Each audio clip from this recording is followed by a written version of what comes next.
a este Congreso de Ciencia y Espíritu en Peñíscola, y me gustaría empezar con una pequeña encuesta para ver si alguien sabe cuál era la fruta que Eva le dio a Adán en el paraíso.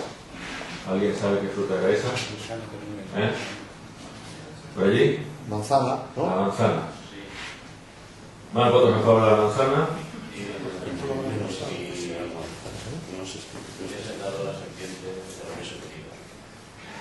Ahumada. En el libro del Génesis no se habla de ninguna manzana. Ni era una manzana, ni es probable que fuera una manzana. ¿Por qué motivo estamos convencidos desde la pintura del Renacimiento del siglo XVII hasta la poesía de nuestros días de que lo que Eva le dio a Adán era una manzana? Pues porque cuando la Biblia llega a Europa, en el suelo europeo lo que había era una profunda tradición popular y folclórica presente en los cuentos populares, en el mito, que asociaba la manzana con la inmortalidad. Posiblemente el caso más clásico es el mito nórdico del robo de las manzanas de oro, que estaban bajo la custodia de la diosa Idun. La diosa Idun tenía como única función custodiar las manzanas de oro porque los dioses del panteón nórdico no eran inmortales por sí, sino porque comían de esas manzanas. Hay un episodio en el cual el dios malo, Loki, roba las manzanas de oro y los dioses comienzan a envejecer. De manera que hay un mecanismo subconsciente por el cual cuando nos han dicho un fruto que había allí que estaba prohibido, que era sensacional, etc., ¡pum! Manzana, manzana, manzana, manzana. Pues nunca hubo ninguna manzana.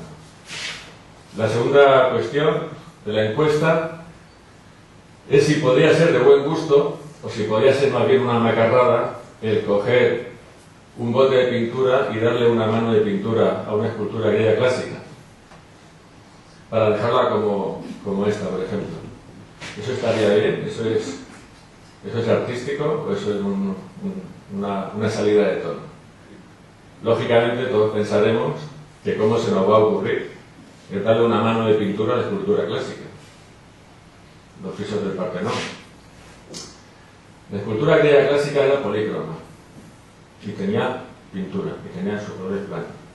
Con el tiempo esa pintura se perdió y en el Renacimiento ya no había esa pintura. Y cuando Miguel Ángel hace Moisés y el David y la Piedad, es que ni se le pasa por la imaginación el coger un pincel y mira que sabía pintar y darle pintura a las estatuas. Y a partir de ese momento se conforma un patrón cultural también erróneo, de forma inconsciente, según el cual es de buen gusto que esas obras de arte sean así como las vemos sin pintura, pero en realidad eran polícromas. Otro error histórico. Y la tercera pregunta de la encuesta es si el cuento popular, de tipo cuento maravilloso, como Blancanieves, todo el mundo conoce Blancanieves, si alguien sabe en qué momento se origina el cuento popular, en qué momento empiezan a contarse los cuentos. Porque vemos que en los libros se representan los personajes con ropajes del siglo XVIII, del siglo XVII. En realidad los cuentos populares se originan en la prehistoria y contienen un río de información antropológica bastante descuidado, especialmente en el ámbito académico, que es la única fuente de información que realmente podemos tener sobre el modo de comportarse y de pensar de las sociedades primitivas sin cultura escrita. Todo esto quiere decir que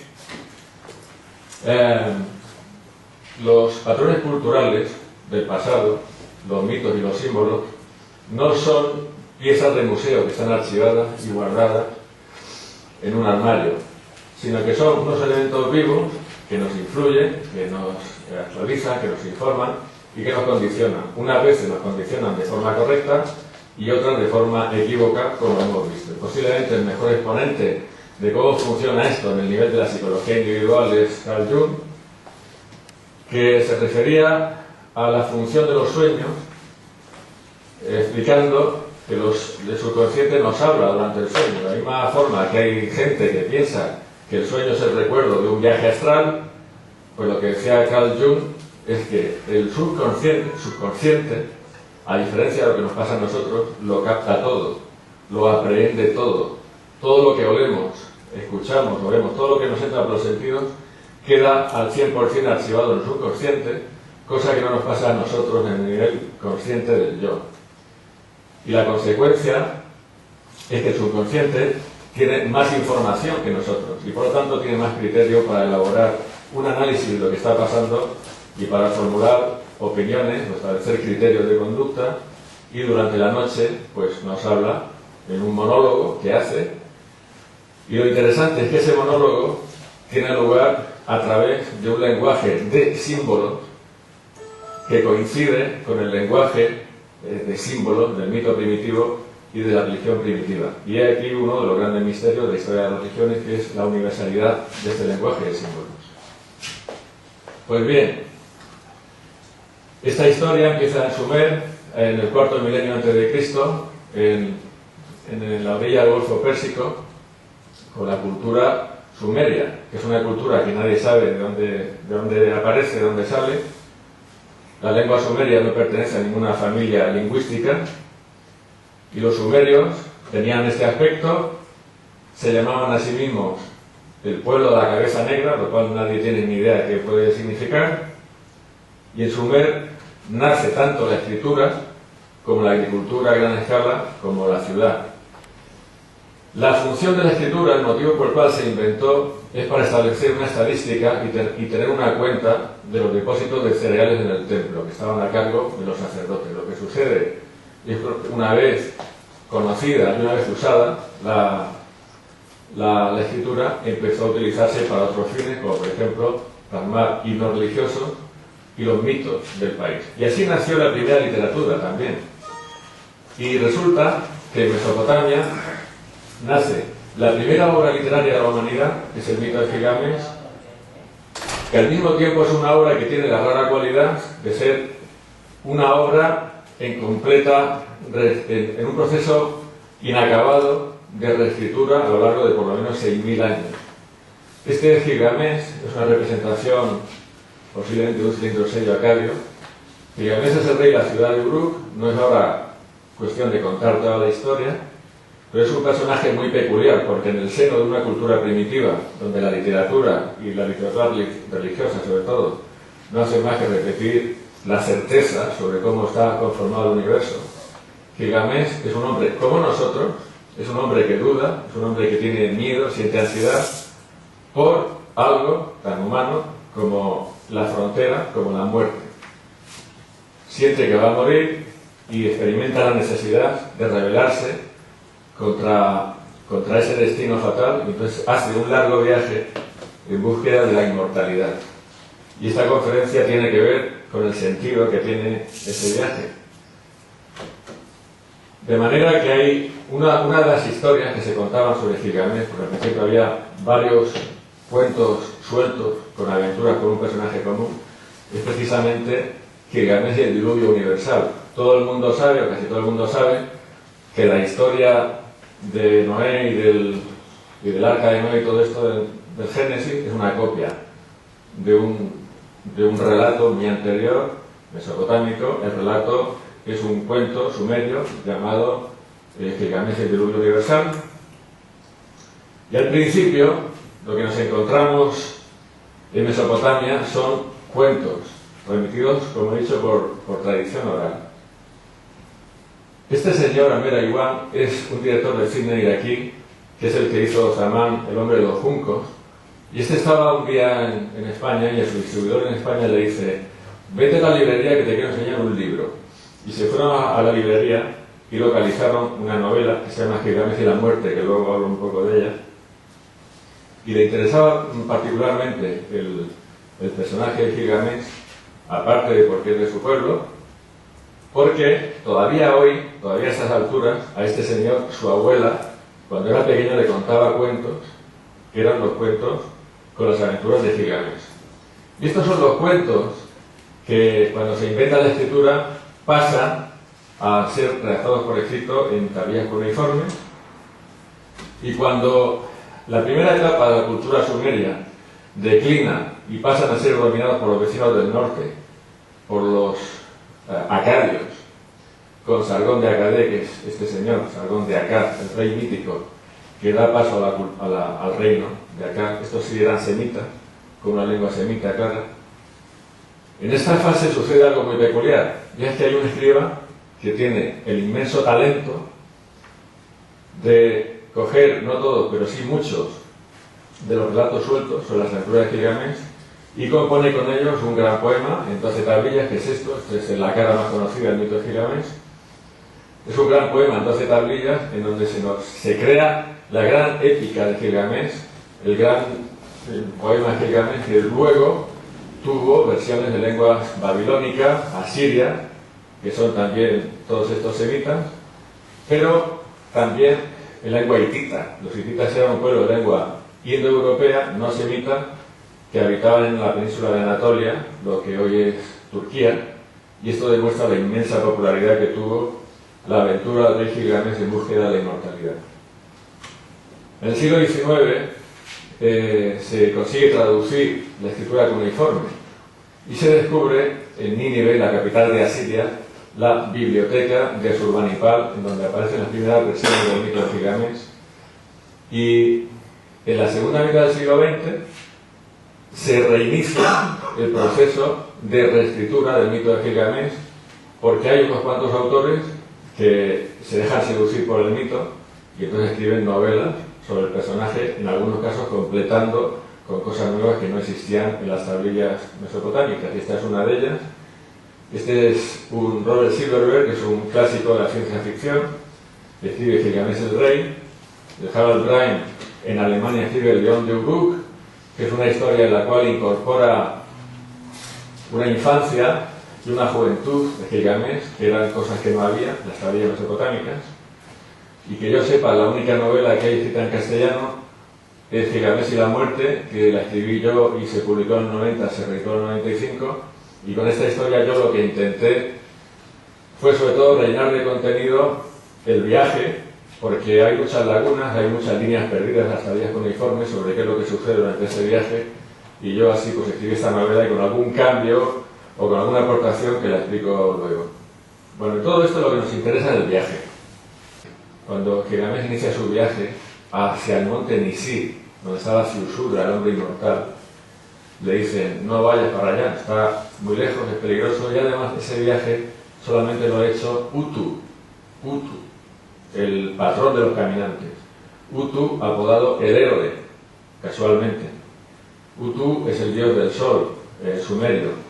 Esto es un cilindro sello que representa al dios Shamash, que es la versión acadia de Utu, dios del sol, y vemos que le salen unas llamas de los hombros, indicativo de que efectivamente es el dios solar y está saliendo de un agujero en la tierra, y ese agujero es por donde sale el sol en el extremo oriental después de haber estado circulando por el mundo inferior. Y esto nos indica, nos da un primer indicio de cuál es la derrota que sigue Gilgamesh, cuál es el rumbo que sigue. Está siguiendo un rumbo igual que el del sol, de oriente a occidente, está imitando al sol y se está transformando en cierto sentido pues en un héroe solar. Y esta animación, que a lo mejor ahora sí que entra, vamos a probar. Y mientras aguardaba, cayó en la cuenta de algo.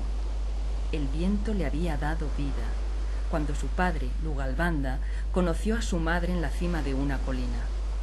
Ahora otra presencia transformada en viento lo llevaba al sepulcro, rumbo a la isla de los bienaventurados, y su cuerpo estaba desnudo otra vez, para entregar su existencia con la misma pobreza y sencillez con que la había recibido.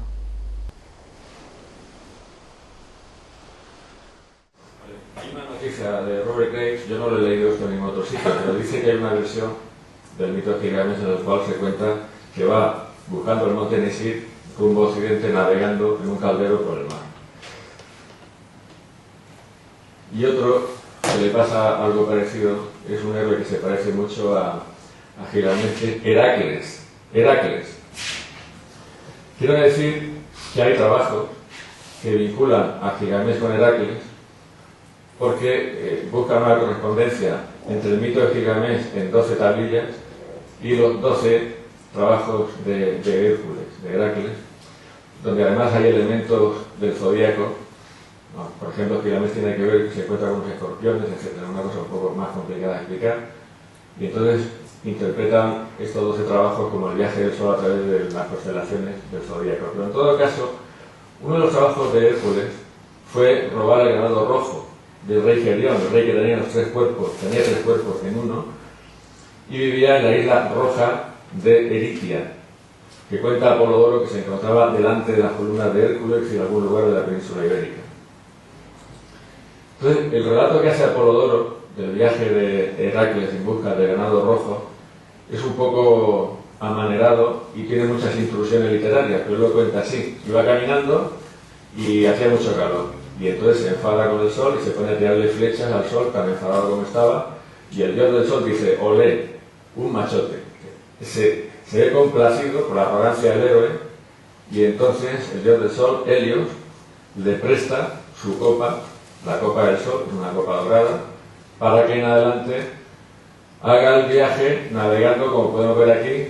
Y hay también algunas representaciones de Apolo, que es otro dios solar griego, también navegando en un caldero.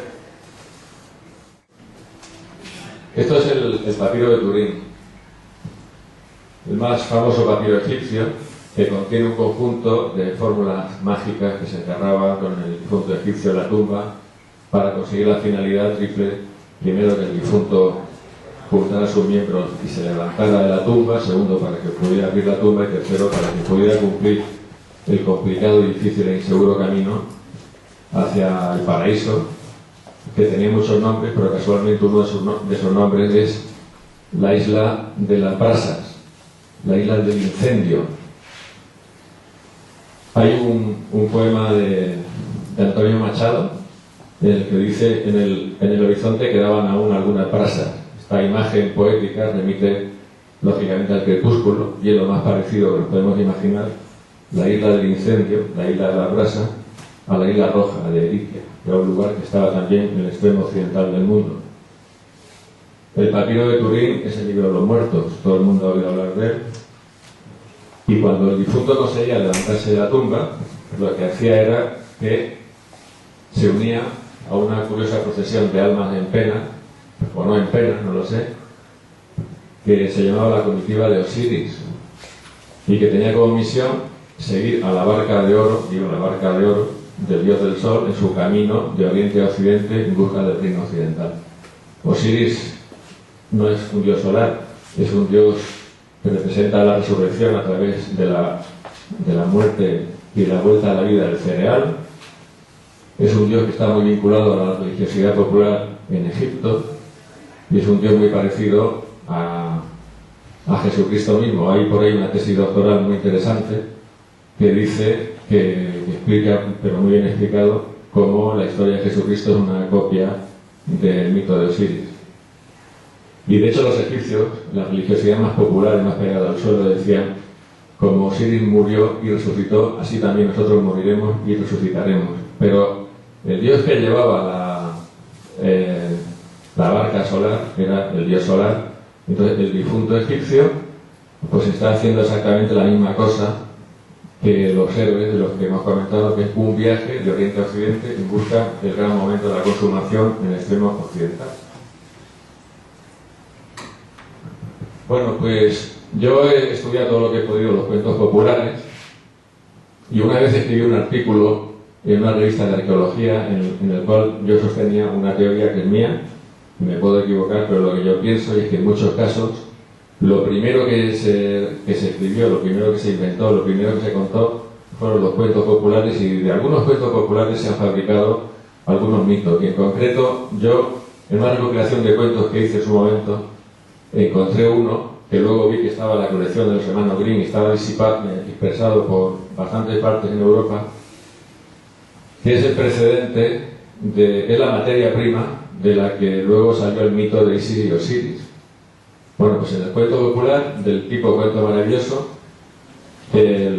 la esencia de esta narración es siempre el viaje. Siempre hay un viaje en el cual, aunque en el cuento popular no hay nombres propios, ni de personajes, ni de lugares, al héroe, al personaje que camina, le dicen al principio: tienes que ir al borde del mundo, tienes que ir al más lejano de los países. Siempre se describe el reino encantado, la meta de ese viaje, como algo extraordinariamente lejano. Y hay algún cuento suelto de la colección rusa de Afanasiev en el que se dice que ese reino está a occidente, está en Occidente, pero normalmente no hay pistas. Y aunque no hay pistas, sí que hay alguna referencia simbólica muy curiosa y muy graciosa que vienen de la colección rusa también, porque al héroe le dicen: coge un ovillo de lana, échalo a rodar y síguelo. Ese ovillo de lana es una elaboración simbólica del sol. Y hay un cuento en concreto en el cual le dicen: lanza el ovillo tres veces y llegarás con cada vez a un reino, que son el reino de cobre, el reino de plata y el reino de oro. Este camino triple del sol es algo clásico justamente del mito egipcio, porque en el mito egipcio el camino del sol también se divide en tres. El sol es que brilla el escarabajo de oro cuando asciende al cielo. Es una imagen muy afortunada porque el escarabajo vive debajo de la tierra, hace agujeros y sale del fondo de la tierra, lo mismo que hemos visto que salía del fondo de la tierra el dios Utu o el dios Shamash, y entonces extiende sus alas y sale al cielo. El sol es Ra en la plenitud de su poder, en el cenit, y es Atum, el sol de la tarde, en el decaer del sol, cuando se encamina al reino encantado, al paraíso final, donde se mete para caminar durante las 12 horas de la noche, debajo de la tierra. Y Atum es representado como un caminante que se apoya sobre un báculo porque se supone que está fatigado de tanto caminar. Por cierto, que este Atum es la versión del dios Sol que eligió el faraón Akenatón para fundar en él su reforma religiosa, que le cambió las funciones, la forma y todo lo demás. Atum. Bueno, pues muy bien. Aquí vemos dos imágenes en las cuales a la izquierda tenemos al dios Utu, a este ya lo conocemos, que está saliendo por un agujero, y a la derecha lo que vemos es a un guerrero Nuba del Sudán que está entrando y saliendo por un agujero. Estas dos imágenes tienen cierta semejanza y cierta desemejanza. Los dos están saliendo de un agujero, pero la diferencia es que el Utu está haciendo un viaje en el espacio desde A hasta B. Ya sabemos que es de oriente a occidente, bla bla, etc. Y el guerrero Nuba lo que está haciendo es una ceremonia de iniciación a la edad adulta. Entonces está pasando por un agujero, pero no va a ningún sitio. Está haciendo un viaje en el tiempo. Ese viaje en el tiempo le lleva a su propia maduración como persona, porque antes de pasar por el agujero es un chico, es un joven, y cuando ha salido y ha cumplido el rito de paso, es un guerrero, es un adulto, está perfectamente integrado en la comunidad como ciudadano. Y esto tiene mucho que ver, o tiene todo que ver con lo que yo quiero contar de lo que significa el viaje del héroe. De hecho, hay algunos cuentos populares que también definen la entrada al reino encantado a través de un canal angosto, y aquí tenemos un canal angosto en el viaje en el espacio y tenemos un canal angosto en el viaje en el tiempo. Vladimir Prok es un ruso, un estudioso del cuento popular, que además de darnos toneladas de información buena sobre los contenidos antropológicos del cuento, aplica la lingüística estructuralista al análisis del cuento, de la estructura narrativa del cuento popular, aislando una serie de conceptos, una serie de funciones, que son muchas más de las que hay aquí, pero que he elegido estas porque son las que me interesa comentar. Pues hay un momento de una separación en el que el héroe abandona el hogar y se pone en el camino. El héroe se encuentra con unos personajes a los cuales les hace determinados favores. Por ejemplo, el cuento español es muy tradicional que haya tres animales, que son un zorro, una hormiga y un águila, que se están disputando una carroña, y entonces el héroe hace de árbitro y reparte esto para ti, esto para ti, esto para ti. Le quedan muy agradecidos. Después este favor les es devuelto en otro momento del viaje. Por supuesto que el héroe tiene que pasar por el bosque oscuro, tiene que perderse y tiene que sentirse solitario y por fin entra al reino encantado. Bueno, son algunas de las funciones que aísla Vladimir Prok en esta publicación, que es la morfología del cuento, en el cual, como digo, aplica ese análisis estructuralista al esquema narrativo del cuento popular y lleva llega al extremo de expresar un cuento popular mediante funciones simbólicas, en donde cada una de estas funciones simbólicas pues es uno de los elementos a los que me refería, que si la separación, que si la partida, que si el falso héroe, que si el donante mágico, que si el antagonista, etc. Esto es lo que hace Vladimir Prof. Y aquí tenemos a Bruno Bettelheim, que es un psicólogo austriaco, es un judío superviviente del campo de exterminio de Dachau, que sin embargo se suicidó en 1980, pero antes de eso nos dejó una clave muy importante para decodificar un contenido oculto en el cuento popular. Y ese contenido oculto es realmente simple, es muy simple. Y es que el cuento popular, que nos describe un viaje del héroe, de un personaje joven, en busca de un imposible, está relatando en realidad un viaje en el tiempo, que es lo que le pasaba al guerrero Nuba. El cuento maravilloso, cuento del viaje, es una metáfora, es una imagen, es una alegoría. Cuando se nos dice que el héroe va al reino encantado, lo que se nos está diciendo es que el joven se encamina hacia su propia madurez, que el adolescente ha iniciado el camino, está cubriendo el camino hacia la edad adulta. Y tomando más o menos las categorías que había dado Vladimir Prof, pues por ejemplo, lo que cuenta Bruno Bettelheim es que el héroe tiene que irse de casa, el niño tiene que irse de casa muy joven, y a menudo el protagonista de los cuentos no es solamente un hombre o una mujer muy joven, sino que además es el menor de 3 hermanos. El hermano mayor intenta la aventura, fracasa, el segundo fracasa, y el pequeño es el que tiene éxito. ¿Por qué? Porque los cuentos populares tienen como misión afianzar la autoestima del niño para impulsarlo hacia el camino de la vida y hacia la aventura de la vida. Y es el menor, es el pequeño de la familia el que necesita que le empujen más y que le convenzan más de que no es un inútil, de que no es un niño chico incapaz, sino que lo puede hacer y lo debe hacer. Nos dice también el cuento que tenemos que hacer el bien desinteresadamente, y el Bruno Bettelheim lo incorpora como un código a la vida: haz el bien desinteresadamente, porque te va a volver, te va a ser devuelto, duplicado en algún momento del futuro, posiblemente cuando más lo necesitas. El bosque oscuro del cuento popular representa las crisis personales y estos momentos de duda, de desorientación que tenemos, de los cuales creemos que no somos capaces de nada y que nuestra vida es un fracaso. Y ahora hablo un poco más de ese tema. Y finalmente, cuando el héroe entra en el reino encantado, en el castillo del diablo, en el palacio de la princesa, en el castillo de irás y no volverás, es que ha entrado en la edad adulta. Es que se han terminado las certezas, las incertidumbres, mejor dicho. Se ha terminado la ansiedad, se han terminado las dudas del niño que no sabe quién es, porque cuando tienes 16, 17 años tú no sabes quién eres, tú no sabes quién tienes dentro. Te tienes que tantear, te tienes que explorar y te tienes que probar. Y no terminas de tantearte y de probarte hasta que no alcanzas esa edad adulta y alcanzas la serenidad de la maduración. Lógicamente, cuando el héroe del cuento va a empezar su aventura y le dice que tiene que ir al más lejano de los países, esto es una perfecta metáfora de la aventura que le espera al adolescente en búsqueda de la madurez.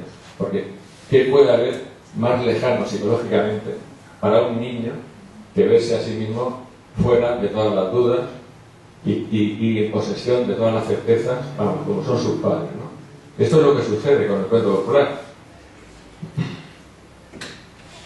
El bosque oscuro posiblemente es el al que se refería Dante en el primer capítulo de la Divina Comedia, cuando decía: el medio del camino de nuestra vida me encontré con una selva oscura. Y yo pienso que estas crisis personales, bueno, como he dicho,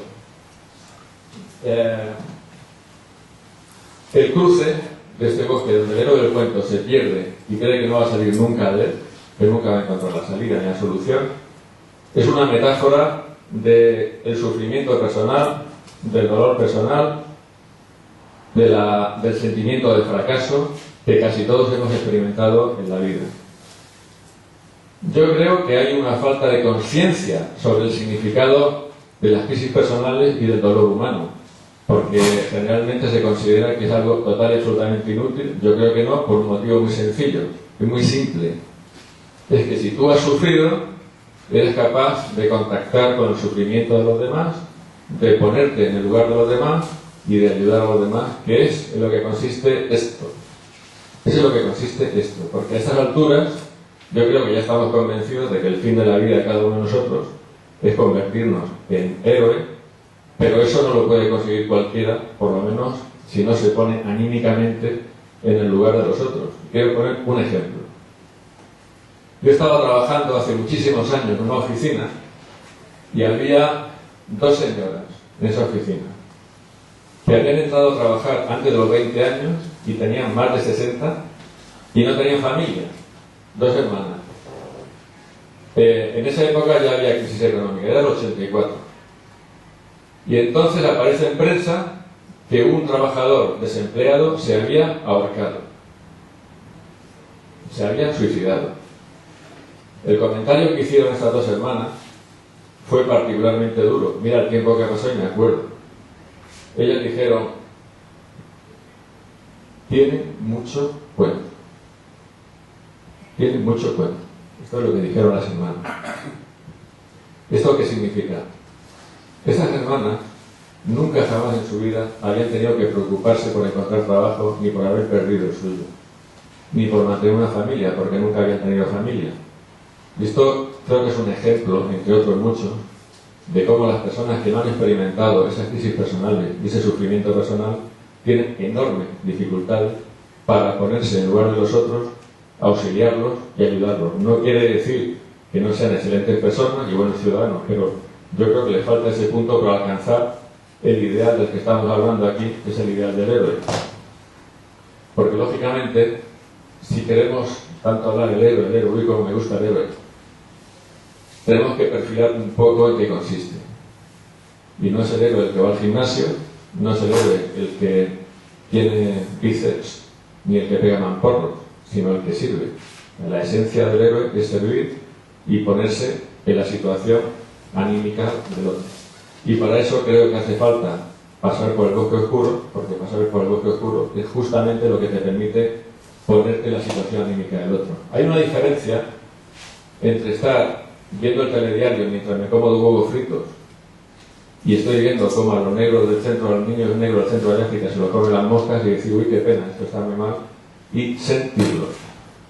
Y ahora, puesto que hemos hablado del ingenioso hidalgo Alonso Quijano, yo pienso que Alonso Quijano, que tiene muchas virtudes, pero Alonso Quijano era un señor que se había pasado aparentemente la vida sin pegarle un palo al agua leyendo novelas. Y tenía una obsesión, que era la obsesión de parecerse a los héroes de las novelas que él leía, y repetía continuamente el ideal de conducta de auxiliar a los desamparados y proteger a las viudas, que debían ser un prototipo de personas desamparadas en el siglo XVI. Pero es que él no lo sentía, porque no conocía a ningún desamparado y a ninguna viuda. ¿Quién va a conocer si estaba todo el día leyendo en su casa? Esto era una pose, esto era un ideal egocéntrico que él tenía, que decía, yo me quiero parecer a Madrid de Gualda porque fíjate que me gusta. Pero este no podía haber llegado nunca a encarnar el prototipo del héroe, justamente porque le faltaba eso, porque le faltaban las crisis personales, porque le faltaba el bosque oscuro. Bueno, pues a la hora de saber si estos criterios que están implícitos, que están presentes y escondidos pero al mismo tiempo visibles en el cuerpo popular son buenos o malos y son dignos de seguir o no son dignos de seguir, tenemos que tener en cuenta, aunque es muy difícil, no, es imposible, saber cómo funcionaba una sociedad prehistórica donde nacieron los cuentos, porque es una sociedad sin escritura. Sin embargo, sí que sabemos cómo funcionan los primitivos actuales que viven en el Paleolítico, que más o menos sería de una forma parecida. Pues son sociedades en las cuales no se sabe lo que es el suicidio, no se sabe lo que es el psiquiatra, no se sabe lo que es la depresión y no se sabe lo que es la violencia de género. Son sociedades perfectamente estructuradas, con un patrón común de valores y donde todo el mundo sabe cómo se tiene que comportar y donde cada uno puede experimentar la seguridad psicológica que se desprende de pertenecer a un grupo que mantiene los mismos ideales. Y nosotros no tenemos eso. No tenemos eso. Tenemos un dogma que es ficticio, que es mentira, que es la libertad, que nos dice, sí, tú eres libre. Nuestra sociedad se caracteriza por la libertad individual, muy estupendo, me satisface. Pero si me dicen eres libre, no me están dando muchas pistas de cómo tengo que comportarme. Y entonces, yo creo que de aquí se deriva una serie de carencias importantes que se ponen de manifiesto con la sociedad tal como la estamos viviendo.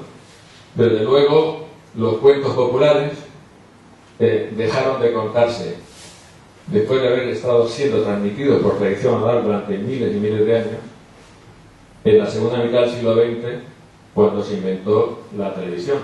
Entonces cambiamos de narraciones, cambiamos de mensajes, cambiamos de contenido, cambiamos de ideología también. Y yo no digo que esto haya sido un invento de propósito del nuevo orden mundial para desestructurar la sociedad, pero le viene de maravilla.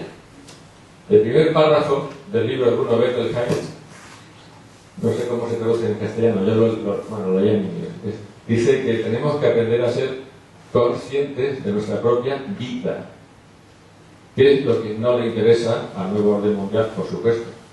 Porque si fuéramos conscientes de nuestra propia vida, seríamos conscientes de la mentira que nos rodea, de la matriz y de demás familias. Y entonces podemos hacer una prueba para ver si por casualidad pudiéramos estar cumpliendo con los ideales de la cultura primitiva, con los ideales y los patrones y los criterios que establecían aquellos sabios primitivos que inventaron los cuentos populares para la evolución del joven a adulto. Se cumple con el criterio de que los hijos abandonen pronto el hogar, a los 17, a los 18 años, pues no. ¿Por qué? Porque las condiciones socioeconómicas lo impiden radicalmente y se tiene que quedar en casa hasta edad muy avanzada, todo el mundo lo sabe, no hay ningún secreto, hasta más allá de 30 años en algunos casos. ¿No están enseñando a hacer el bien desinteresadamente, como nos cuenta esta sabiduría primitiva? Pues no. ¿Por qué? Porque estamos siendo educados en el marco de un sistema capitalista brutal y deshumanizado, cuyo único criterio básico es la avaricia. Nos están educando en unas directrices que son el egoísmo, la competitividad y el beneficio propio. A la pregunta de si se entiende hoy el valor del sacrificio y las crisis personales, pues conozco poquísima gente que sea capaz de entender qué significa el sufrimiento humano y de comprender que muchas veces se trata de una crisis para hacernos mejores, para escarbar nuestra propia humanidad. Esto es como si fuera un bloque de piedra y en ese bloque de piedra el cantero estuviera dándole al cincel y estuviera esculpiendo la forma de una figura humana. Ese cincel es el dolor, el sufrimiento humano, es el bosque oscuro. Conozco muy poca gente que sea consciente de esa realidad y desde luego, aunque yo no quiero por nada hacer una crítica de la juventud que nos ha dado alguna lección muy importante el año pasado y continúa, pero bueno, parece ser que la juventud hoy tiene dificultades para asimilar el concepto de la paciencia, de la perseverancia, de la fortaleza, del esperar que va a llegar, que es también lo que se necesita para salir de ese bosque donde nos hemos perdido y no encontramos la salida. Muy bien. Entonces, ¿qué queda hoy? Los cuentos populares empiezan a contarse en el origen de la humanidad y de pronto, raca. Por lo menos en las sociedades civilizadas se interrumpe esto. Y sin embargo, sí que queda la traza de este concepto, del concepto de la conversión del joven en héroe y el concepto subliminal de que el fin de la vida de cada uno es convertirse en un héroe.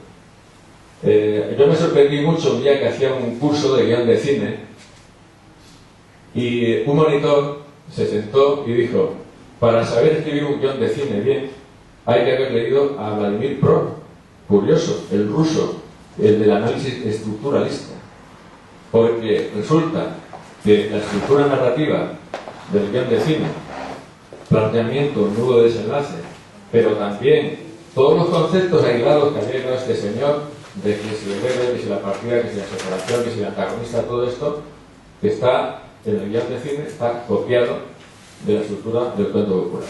Está copiado. Esta señora, Linda Seger, es analista de guión en Estados Unidos. Su trabajo consiste en que le dan los guiones, que terminan los guionistas, y antes de que eso se pueda convertir en una película en la que hay que invertir una fortuna, pues ella lo revisa. Es la persona que más sabe de guión en el mundo. Y Linda Seger publica un libro que en castellano se llama Cómo convertir un buen guión en un guión excelente, que de forma muy sorprendente se parece muchísimo a la morfología del cuento de Vladimir Prout, porque en este libro va analizando todas las categorías a las cuales se refería Vladimir Prout, etcétera, etcétera, etcétera. Muy bien.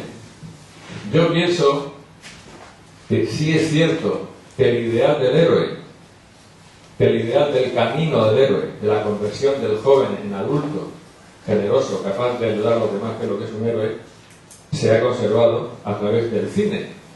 Y se ha conservado a través del cine de aventura, especialmente el cine norteamericano.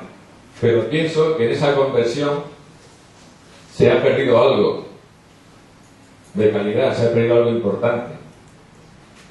Porque claro, sí que es cierto que el cine encarna ese tipo de personajes, ¿verdad? Que se crece a sí mismo, que se justifica, que se demuestra que es capaz, pero los cuentos populares no tienen ideología, y el cine sí, y el cine americano sí, y no es el cine americano de aventura. Quiere decir que yo, que no he tenido el placer de ver estas películas, pero pongamos Rambo 1, Rambo 2, Rambo 3, Rambo 4, Rambo 5, Rambo 6, Rocky 1, Rocky 2, Rocky 3, Rocky 3, todos estos pueden encarnar el ideal del héroe, pero me están haciendo un regalo que yo no quiero, también de forma subliminal, que me están colocando una ideología que a mí no me interesa. Entonces, la industria del cine, que maneja una fortuna en dinero, pues no creo yo que sea un sector económico precisamente antisistema. Entonces, no todas, por supuesto, pero muchas de estas películas nos están haciendo llegar unos mensajes ideológicos que a lo mejor no son los que queremos nosotros, a través de la estructura del cuento popular, y por tanto yo aquí veo que se ha perdido algo en el cambio. Entonces, aprecio dos procesos paralelos. Uno es este que ahora lo explico un poco mejor, y el otro tiene que ver con El secreto. Yo no tenía ni idea de que existía este libro hasta hace 2 años, en que llegó a mi mano, me enteré, lo leí, muy bien, muy interesante. Y un día estaba tomando café con mi amigo Manolo Conesa, que es un gran entendido en filosofía, y le pregunté: Manolo, ¿tú qué opinas del libro El secreto?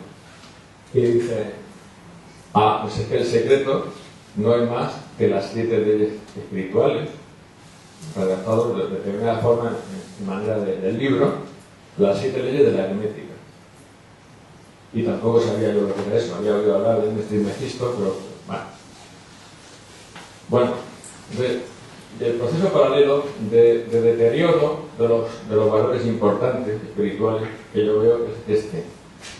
Aquí tenemos a un personaje mítico que posiblemente nunca existió, Hermes Trismegisto, que deja las 7 leyes espirituales, que después viene una autora, una señora, hace un libro con un estilo muy norteamericano y da al gran público una versión deteriorada, una versión de calidad inferior y utilitarista. Digo utilitarista porque en este libro, entre otras cosas, se proponen estas técnicas para fines no precisamente muy espirituales, como acostarse con una señora, que yo he leído, que lo pone.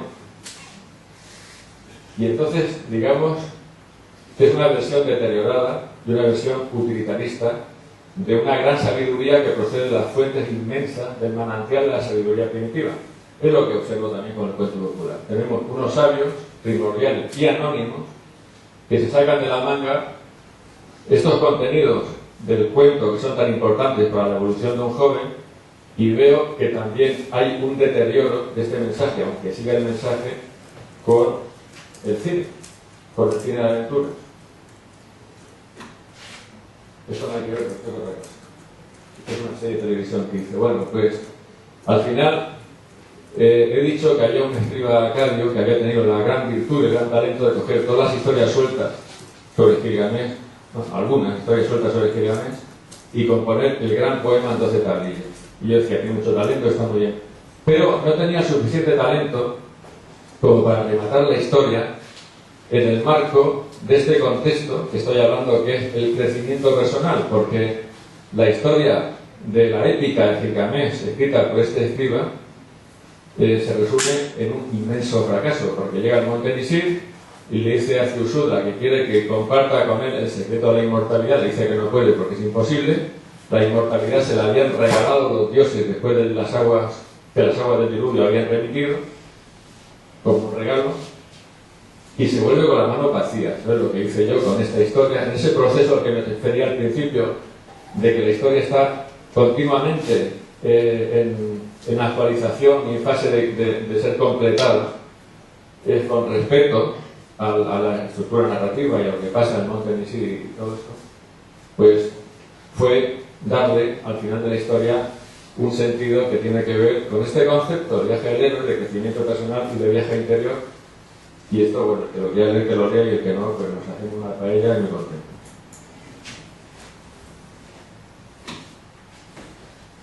Estos son libros de mi estantería. La colección de Jonassier, los hermanos de Espinosa en Castilla y León, Afganistán, pues todo. Tú no te puedes coger a un niño pequeño, no te puedes coger a tu hijo, sentarte a los pies de la cama de tu hijo y decirle una noche: te tienes que ir pronto de casa. Con 17 años te quiero fuera de casa. Y a la siguiente noche sentarte a los pies de la cama del niño y decirle: con 17 años te vas de casa. Y al día siguiente, y al otro, y así 3 años. Porque el niño se va a creer que no lo quiere. Tampoco te puedes sentar a los pies de la cama de un niño y decirle: niño, tienes que ser bueno. Y al otro día: niño, tienes que ser bueno, porque se va a aburrir. Es que lo matas de aburrimiento. Y tampoco te puedes sentar a los pies de la cama de un niño y decirle: oye, niño, va a haber un momento en tu vida en el que te lo vas a pasar fatal, como lo que decía Serrat: nadie puede impedir que sufran nuestros hijos. Te lo vas a pasar fatal. Vas a estar en un bosque oscuro que vas a estar sufriendo, pasándolo, y una noche, y otra noche, y otra noche, porque el niño va a tener pesadillas.